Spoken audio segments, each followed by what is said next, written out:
Hi, and welcome to a Drafthouse Diary for Sunday, November 12th, 2023, when I returned to the Alamo Drafthouse in Westminster, Colorado, to see The Holdovers. This is a movie that might not appeal to everyone, but I very much enjoyed it. It's one of those movies that's an assembly, a collection of character studies, and the story emerges from how these characters interact and conflict with one another.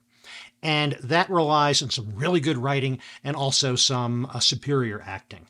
Paul Giamatti, of course, was terrific. He plays a teacher in a New England boarding school. Dominic Sessa plays the student that he's interacting with most during this.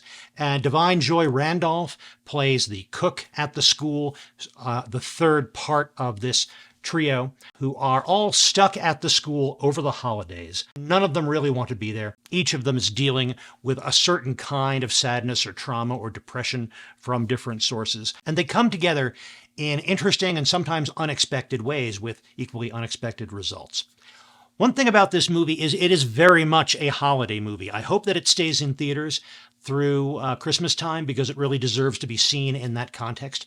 Another thing about this movie is it was very specifically and intentionally made to look and feel like a movie made in the early 1970s because it is set in the early 1970s. And the director, Alexander Payne, wanted it to have that feel of a small character study kind of movie from that time period. And he accomplishes that very well in terms of the way it is shot, in terms of the lighting, in terms of the color, the film grain that we see.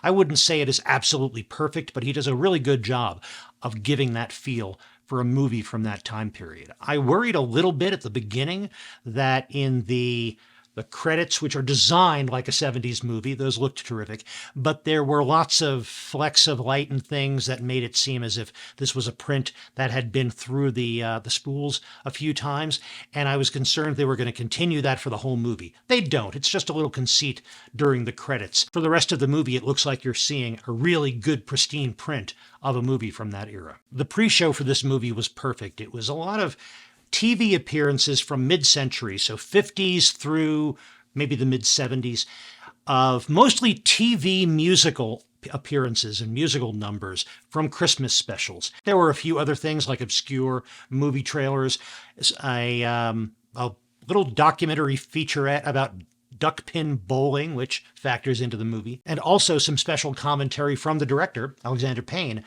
giving 3 movies that he recommends that may be often overlooked. The food and drink, nothing really new there. I did get the Carnivore pizza, which I haven't had in a while, but that's always good. But there is a menu change that I want to mention. The bonus features, those temporary items that they print in the menu, those are gone, and they're replaced by front cover bonus features for the holiday season. And some of those I know are returning from last holiday season. Some of them might be new. They're all beverages of one kind or another, including a candy cane shake and hot cocoa. And the one non-beverage item is sugar cookies, Christmas cookies, that you can add to any of those Christmas beverages. So I expect that these bonus features are going to last until after New Year's, at which point we'll probably get a new batch. Mrs. Darling Wife was with me at this show, and she got the Cobb salad, but the Cobb salad she was served did not include all the components it was supposed to. It did not have the boiled egg, which I'd say is a fairly significant part of that salad. It's what gives it some of that protein that it needs. So that was a little disappointing. Other aspects of the Westminster Alamo, still a good theater. I think our service was very good. So all in all, a good night at the movies. Well, thank you very much for watching. If you enjoyed this, please click that like button. If you want future Drafthouse Diaries, please click subscribe. And by the way, speaking of future Drafthouse Diaries, it is starting to get cold here at night in Colorado, so I think you'll see more of these Drafthouse Diaries recorded indoors for at least the next few months. But I'll be back soon either way.